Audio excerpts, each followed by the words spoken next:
Welcome to another episode of the Peak Potential Success Show. My name is Fong. I'm an entrepreneur, business strategist, real estate investor, speaker, and also a best-selling author. And every single day, I help others unlock the potentials and guide them to succeed.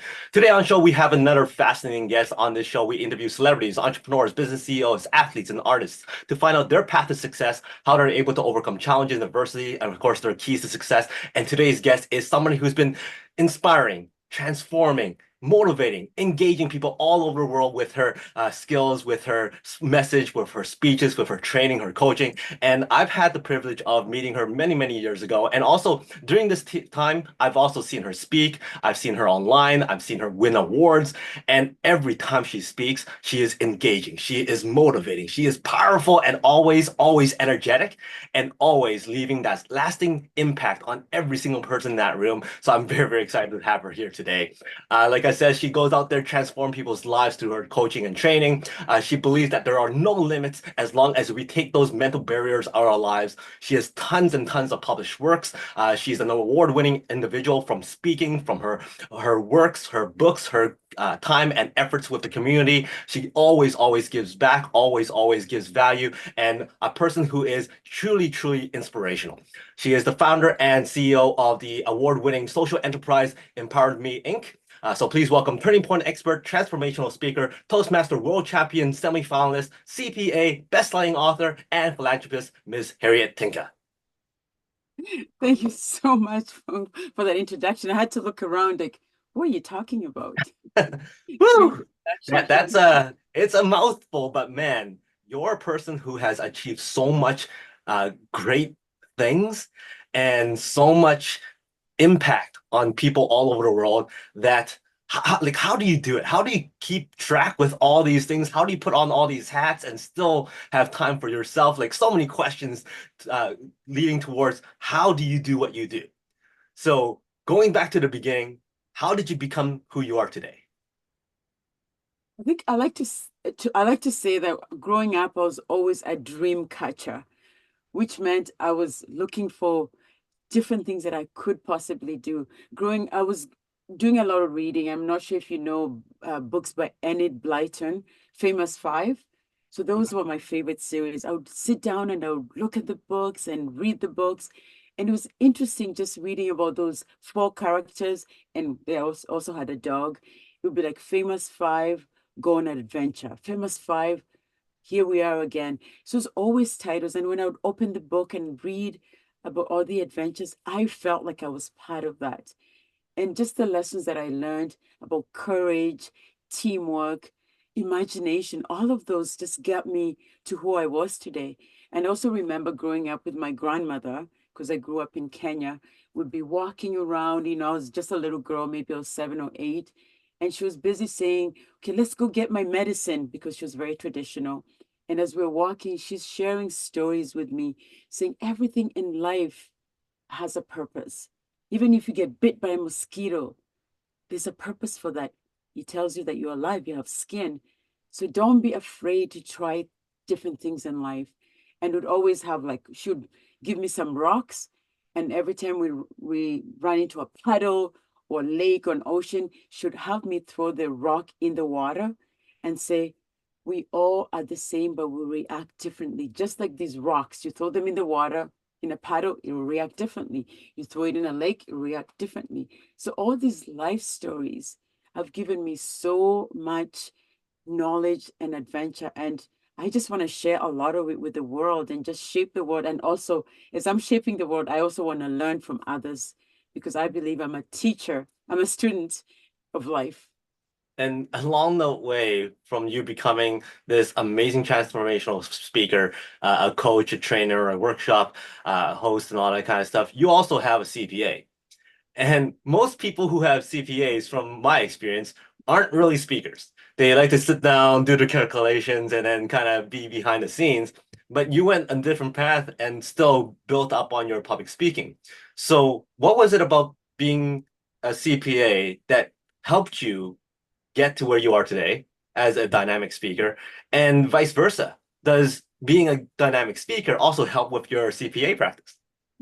Yeah, it's a great question. So growing up, my parents always said we have to get an education.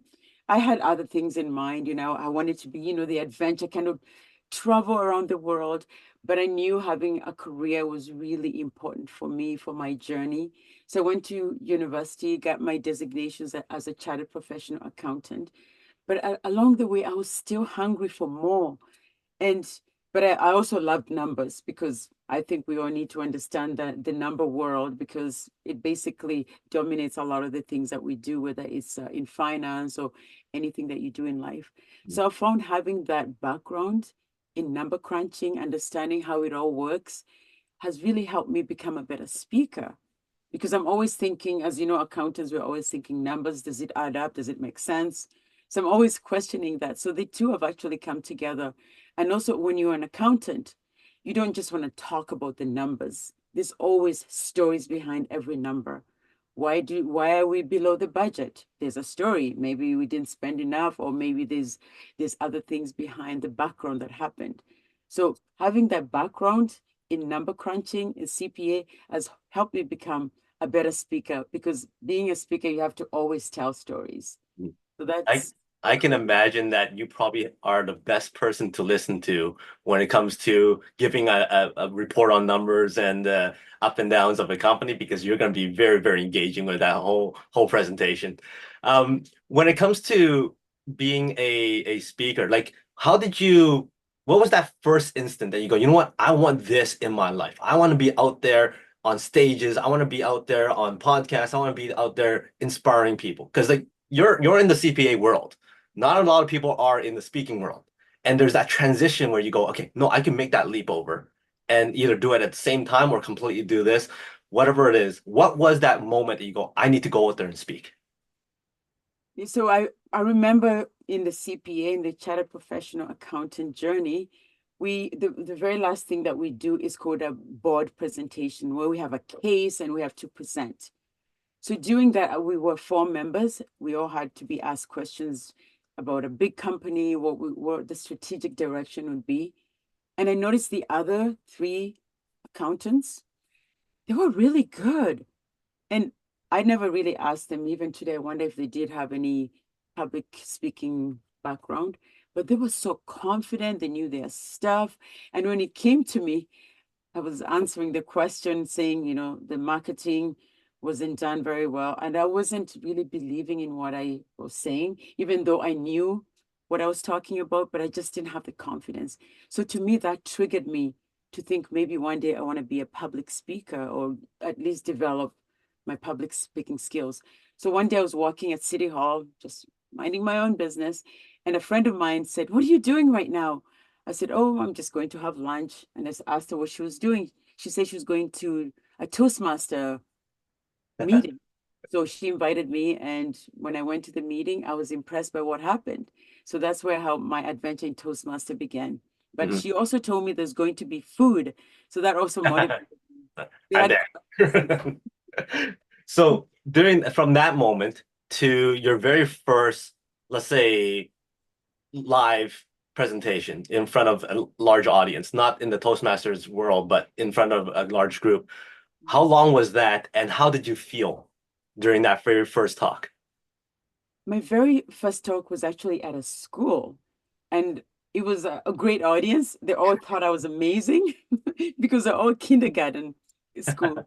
They were all like, they had a lot of questions. So I would say maybe there's maybe 100 students, because they're from different schools, and they all came, and it was about self-esteem, and I had to help them understand you to get along, and self-confidence, bullying, that sort of thing. That was kind of the nature of the speech. So I felt great because they were accepting. So I said, if I can do it with the children, I can do it with adults. Mhm. So they inspired me. Was there something that you felt that during that first presentation, even though if it was all kids watching you, Mhm. was there something that you go, okay, no, I need to tweak on this, or this doesn't go very well, and I need to put more time into this aspect so I could become better? And what was that? What was that few things that you need to work on to elevate you even more? I think the biggest thing was my message, like how I bring my message to the audience, because sometimes they would ask me questions and it took me a long time to come up with the answer, because obviously I wasn't prepared. but I thought I need to get to the point sooner and not just beat around the bush. Mhm. So with more experience, I started to get better. And even today, I feel like I'm always getting better by listening to other speakers and also practicing on my own as well. Mhm. Now, one thing that you truly believe in is that there are no limits. You can achieve anything as long as you take that mental barrier out. Now, throughout your process and progress, have you had that mental blockage? And what was that blockage, and how did you remove that blockage from your mind? The biggest one was comparing myself with others and just seeing, because sometimes, in most cases, when I watch other people speak, I look at them and I think, oh, wow, they're much better than me. I compare myself. And after a while, I realized that's not helpful. It basically makes me feel like an imposter when I listen to other Mhm. people. So I decided to just stop comparing myself to others and just look at what I've done in the past, look at my experience. And if anybody's just going through the same thing as me, comparing yourself to others, look at your history, look at what you've done, look at your knowledge, and don't compare yourself with other people because they're at a different stage in their lives and you're also at the different stage of your life. Just keep trying harder, ask questions, try harder, and just believe in you because you can do it. Whatever you want to do, just believe in yourself and you can just get it done. Well, something that you got done was advancing very, very far in a very well-known speech contest, international status. And for you to come in, it was what, over 30 some thousand competitors, and you came in top 30, top 28 people. That is an amazing, amazing feat. How has competition shaped your mindset in your daily life? Like, how important is competition? Oh, I love competitions because it really teaches you a lot about yourself because you don't always win. And if you go in with the intention of winning, I've found, because initially that was my goal. It's like, I gotta win that medal. I gotta let everybody know that I'm the best. But as time went on, I realized competitions are actually there to make you become a better speaker or, or whatever your profession is, maybe get to the next challenge, become better. Because you see how much, like, for example, this contest that I did, it was actually 6 months because you start at a club level, then you move on and you keep advancing until you get to the world championship stage. So for me, it was always going and asking other people for feedback and taking the feedback that makes sense to you. Mhm. And if it doesn't make sense, let it fly. So that's how I find competition. You Mhm. become a better speaker. No, I have some clients who work on presentations, work on their message, their speech. I also know people who are in the artist industry who sing, who perform. And there comes a point where they sing that song so many times, they rehearse it so many times that they themselves start feeling, oh, again, this is kind of boring. Or that person's telling that joke over and over and over again to the point where they don't feel it anymore. Mhm. How do you maintain that excitement of doing that same speech over and over again and still have that impact when you're on stage?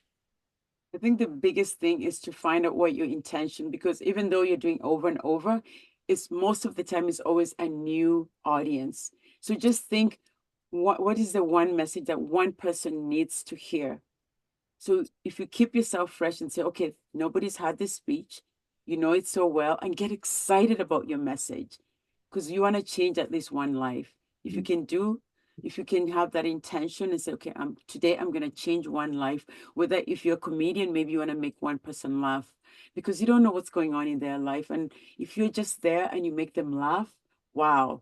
Or if you're a musician and that's the song that they needed to hear today, even though you've sang it many times, just think of that one person who needs to hear the message. And that's what I go in with, that attitude, knowing one person needs to hear my message and it's going to change their life. So I keep it fresh that way. How do you keep it fresh for yourself when you're rehearsing it or practicing it? I use different voices.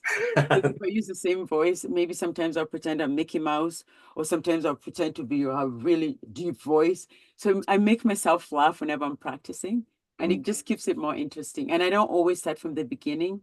I'll start in the middle of the speech, and then maybe at the end, so that you know your speech very well, and it's even more fun. and videotape yourself too.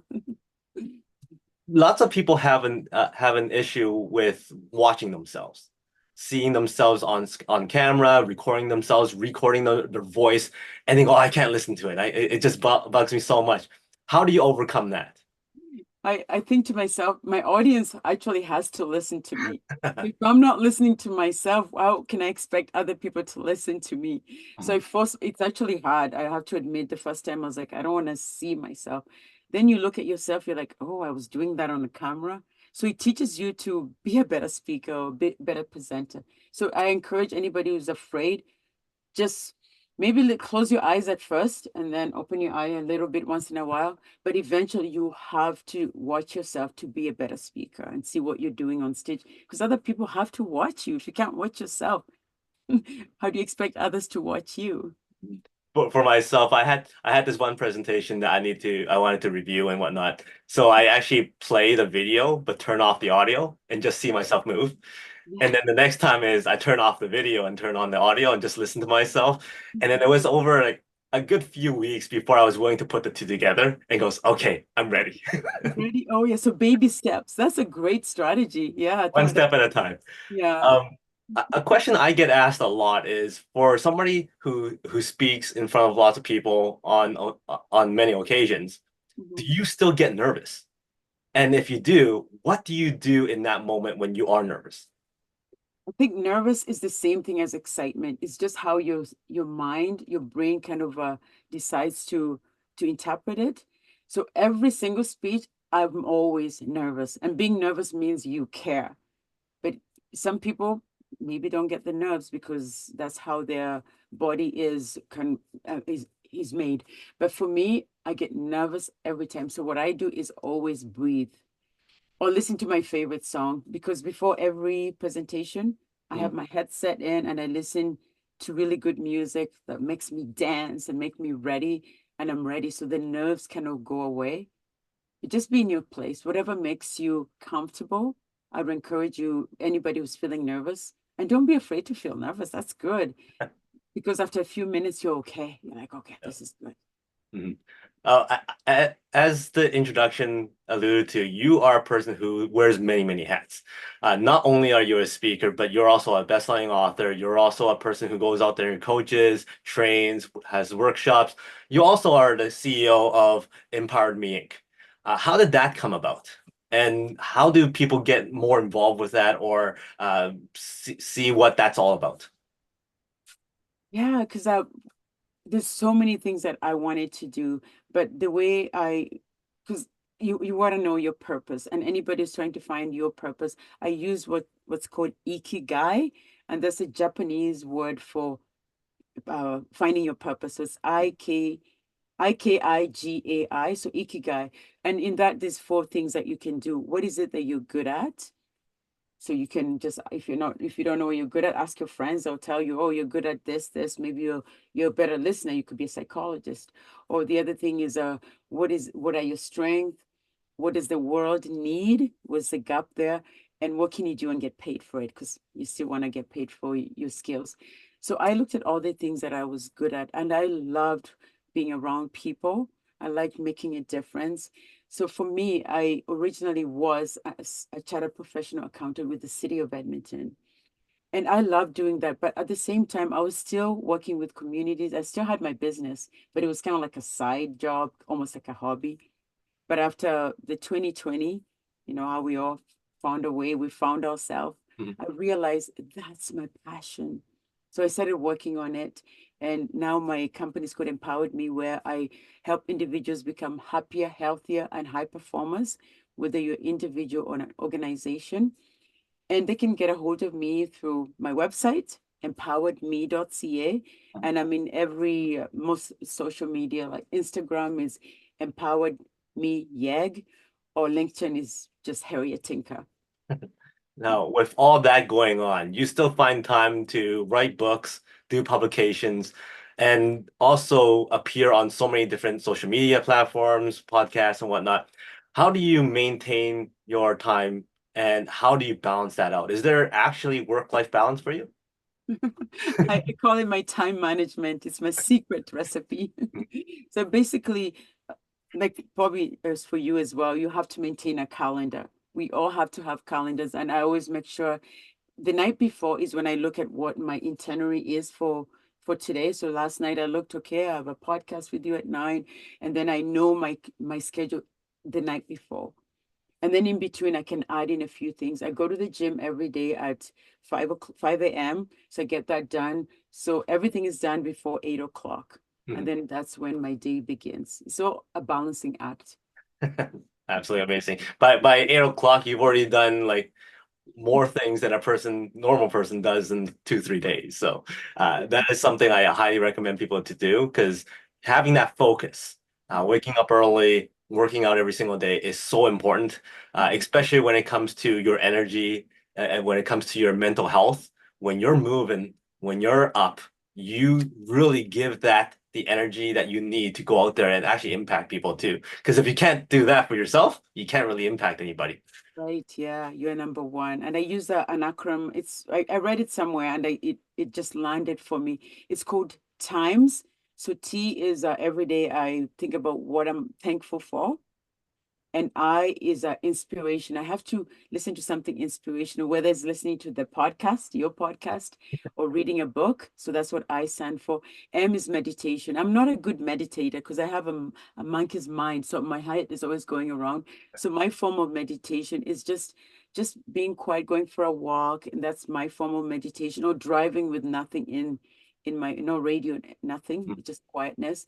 And then E is exercise. That's why I exercise every day at 5 o'clock to Yeah. 8 o'clock. Those are my exercising moment. And then S is sleep, because sleep is so important. So that's times. Mhm. Mindfulness, something inspirational, meditation, exercise, and sleep. So that's the acronym I use to balance my whole life.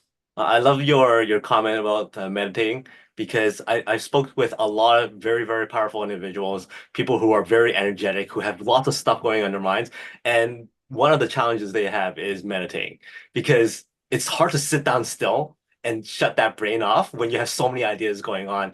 And it's great that you kind of said that meditating is different for everybody. Your form of meditation is this, it works for you, and other people's form of meditation may be different, and just find that way of clearing your mind, find that way of calming yourself down so you can kind of recharge that energy for other stuff that you need. Now, when it comes to success, you're a person who's achieved so many different things already. Mhm. There's always some fallback. There's always some failures that's happened along the way. From a speaker perspective, is there a story you could share where it was like it felt so disastrous at the time, but looking back, it's a great learning moment and you can laugh about it? I remember it was an organization. I'm not even gonna say which one it is because it was kind of embarrassing. So I had this absolutely great PowerPoint, and I didn't have a plan B because I was gonna impress on them. It was a good message. I was ready, and I was also with another facilitator. We were both ready. And we drove over. It was almost about an hour and a half from Edmonton. So we went there, and we also had videos that we were gonna show them. They did not have Wi-Fi. I was like, oh, we don't have a plan B. So we had to kind of make up a lot because we were not prepared at all because we were ready with this PowerPoint. We're going to show everything online. So that taught us a lesson. Needless to say, they paid us, but they never hired us back. It was a disaster. But lesson learned. Now we don't use PowerPoint, or if we do, we have a plan B. And it taught me you always have to have a second plan. Mhm. So lesson So learned. you found out when you showed up. When I showed up, Oh, because I'm yeah. like, where's the why? And these are the things, also ask questions. Because I went there, I didn't ask questions. I was ready. I was a confident speaker. Who doesn't want to listen to me? Who doesn't want to see my PowerPoint? So lesson learned. Get over I, your ego. Get the ego out. Keep it away from you when you go to present, and ask your client what they want. It's I, about the intention. Mhm. I was very fortunate. I had a presentation on speaking, and I showed up a day earlier, only to find out there was no computer. So I'm like, okay, so I'm gonna have to do everything by memory or off the cuff. But I had one day to prepare for that, so I Yes. was more fortunate than you were. Yeah, I can imagine. Wow. That's preparation going the day before. Impressive. Well, that's one thing I recommend a lot of people when they're doing speaking or presentations. If you could get there early Yes. and try and get a feel for the environment, get a feel for the audience, what people are like, the people around you and all that kind of stuff. So you get the comfort level before you go up on stage or before you go in front of people and speak. It just gives you that home feeling just for that moment. So you're not as nervous as you would be just stepping in their code. So that's kind of my process. But everybody's a little bit different. Oh, I like that too, because what I also do is I ask questions so you can know the frustrations Mhm. of the people coming in. Maybe they'll be like, oh, there's so much construction here, this going on. So when you start your introduction, you can also throw that in and say, oh, the construction. So now they've already they know that you know their pain. So Mhm. I like that, you get prepared, you ask questions like, what's your frustration? What are people complaining about? And then when you go on stage, you can start off with that Mhm. frustration. They're like, yeah, you're my people. I know what you're saying.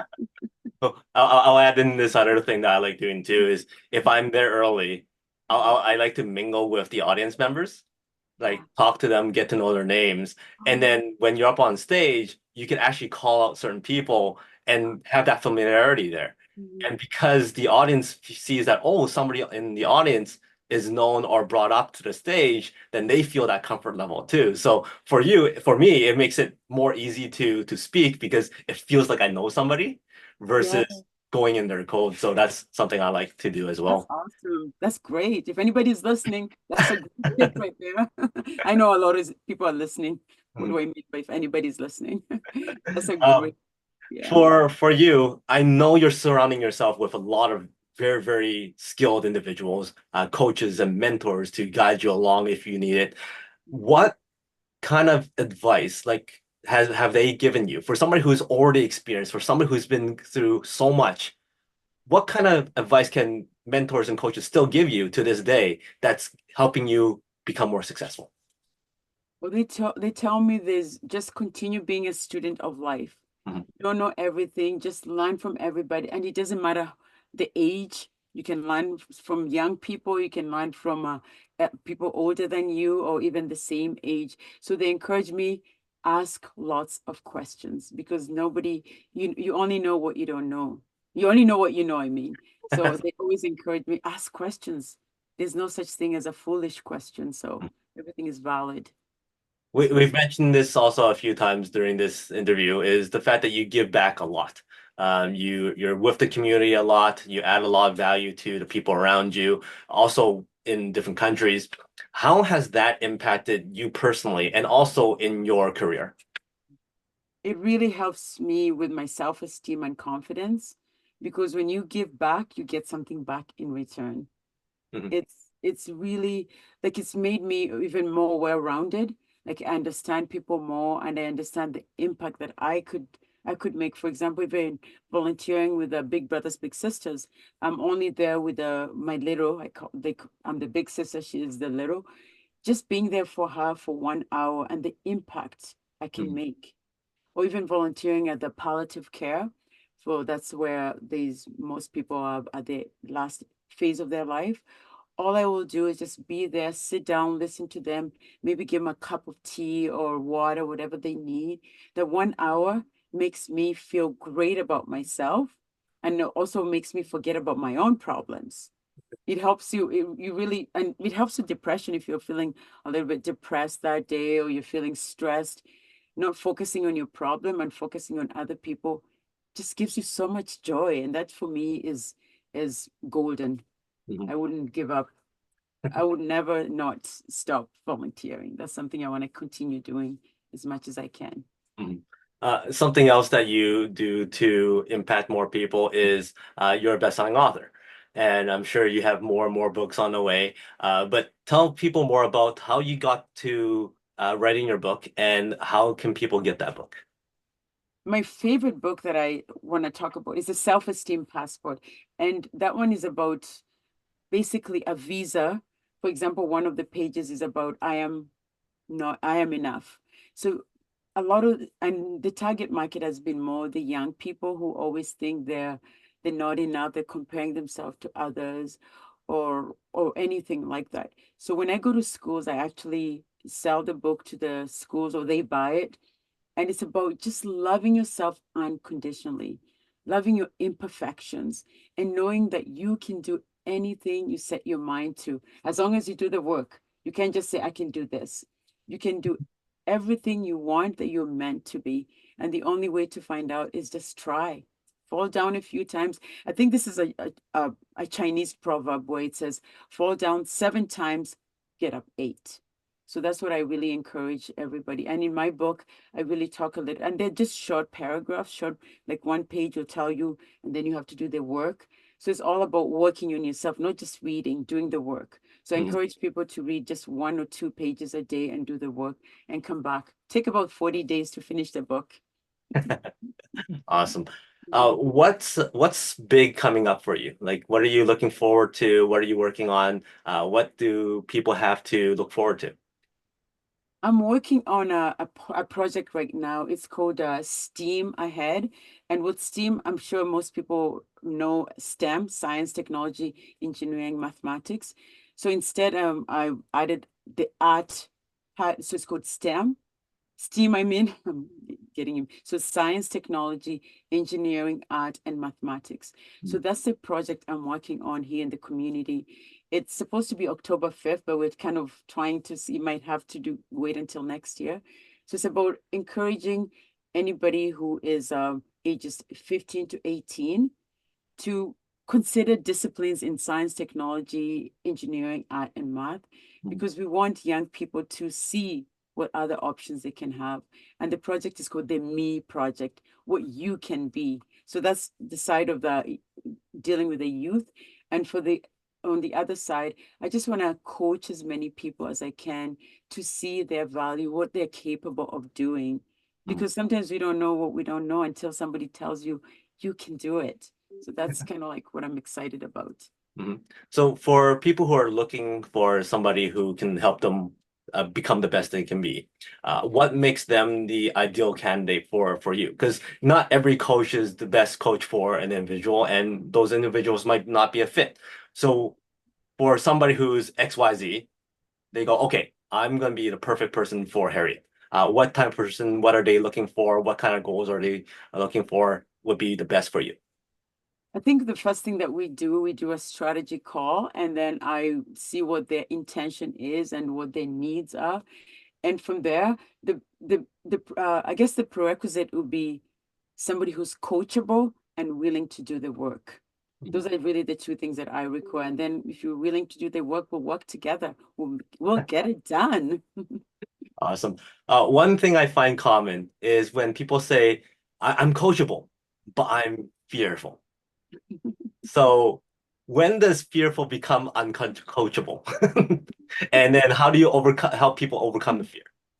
The fear, because I think it was Les Brown who says, face everything and run, or face everything and rise. So it's okay to have fear, because we all have it, because sometimes fear is just something that maybe it's a false expectation. So what I do is we want to look at the fear and see, what are you really afraid of? Like, for example, maybe people might say, I'm afraid of heights, but really maybe afraid of falling down. So we Mhm. really want to target what the real issue is.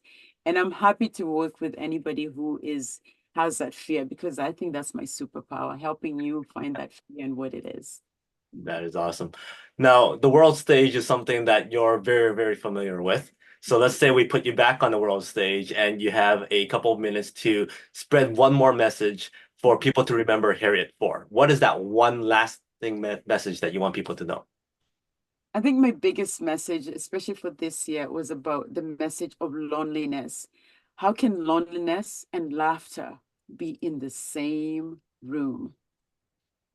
And my message, if I was anybody to, if I want to leave a lasting message, is just see people.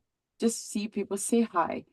Just acknowledge the people that you see around you, because you don't know what's going on in other people's lives. You don't know what demons are in, what challenges are in their system. Just acknowledge them and let them know that they're valued and seen. Just a simple thing. And it doesn't cost you anything. So that would be my message to everybody. Acknowledge others around you. Very, very powerful. Thank you very much for that. So everybody remember that message. Before I let you go, I got five quick rapid fire questions for you. Give me the first thing that comes to mind. You're stranded on a deserted island, one food to eat for the rest of your life. There's no consequence. So what would that be? I probably no food to eat. I eat grass. But you can pick anything. The sky's the limit. Pick Guys anything are to eat for the rest limited. of your life. Okay, I thought I was only limited to bush food. It would be definitely um blueberries. I love blueberries. Awesome. Hollywood calls and says, Harriet, we love your story. We want you to play you in your biopic, but who do you want to be casted to play your best friend? Oh, she's not alive anymore, but it would be Whitney Houston. Uh, so let's say through the powers of technology and all that great stuff, Whitney Houston shows up at your door and goes, Hey, I got casted to play your best friend. Let's hang out. And you go, Hey, no worries. I got the night all planned out for us. Let's go. What does that look like? Oh, we're gonna go to the beach because I love water. I love nature. We're gonna go sit there. We're gonna look at the waves. We're gonna look at nature. We could just do nothing because I don't know what that looks like. I don't know how to sit down and do nothing. But in this movie, that's what we're gonna do. Do nothing. Just watch the birds fly, the water wave. It's gonna Awesome. be a day of nothing.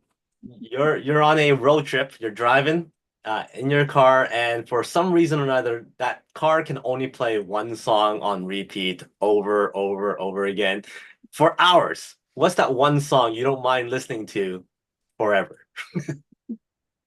It's good because I was just at Disney. It's a it's a small world after all. I Wow, that's a risky one. And I listened to it when I was at Disney World at Disneyland this year in Anaheim. Mhm. It's small world after all. I can't sing. It's funny because we were in line for that ride, and Mhm. when we got to the end where you get to see the operator, Mhm. I go, so does this song still bother you at all? And she goes, I don't even hear it. They just completely zone it out. So yeah, it gets to that because you're like, oh, that song again. Becomes Exactly. in blood, I guess. One last question. First of all, give me a number from one to five. I'll choose three. One, two, three. So Mhm. if you had to use a peacock as a metaphor for success, how is success like a peacock? Well, peacock has all these colors and it's a spread itself. So success to me is not just about you, it's about other people. Because as you climb up in the ladder, don't go alone. Take others with you and spread your message. So that would be me as a peacock. Awesome. Nicely done. So that is how success is like a peacock. Thank you very much for your time and your words of wisdom. Always a joy seeing you, always a joy listening to you speak. Is there any final words from you and how do people get in touch? Um, they can get a hold of me on my website, harriet@empoweredme.ca, or they can get a hold of me, email harriet@empoweredme.ca, same thing. No, did I say empowered? Yeah, I did. So too many empowered me's there. Oh, on LinkedIn, I'm also under Harriet Tinka, and Instagram. I'm not very active on Instagram, but you can still, you know, follow me or or I can follow you. So that's that. And my message to everybody else is really just believe in yourself, love yourself. Don't let what other people say to you become your reality. And and what I want to also say, just because you don't see your dream doesn't mean it's not coming. For example, I'm sitting here and I know that my house is over there. I can't see it, but it's there. So Mm. it's the same thing as your dream. Just because you don't see it doesn't mean it's not there. So keep working at it, keep asking questions, love yourself, acknowledge others along the way, and smile every day. That would be my message to everyone. Awesome. Nicely done. Thank you very much. Everybody make sure you connect with Harriet. As you can see, a person who's full of energy, somebody who's been very transformational to lots of other people and inspiring to lots of people. So I'm sure if you connect with her, you're going to have a great experience. Once again, thank you very much. She's Harriet. My name is Fong. Until next time, today is the day to talk to peak potential. We'll see you later. Thank you, Fong.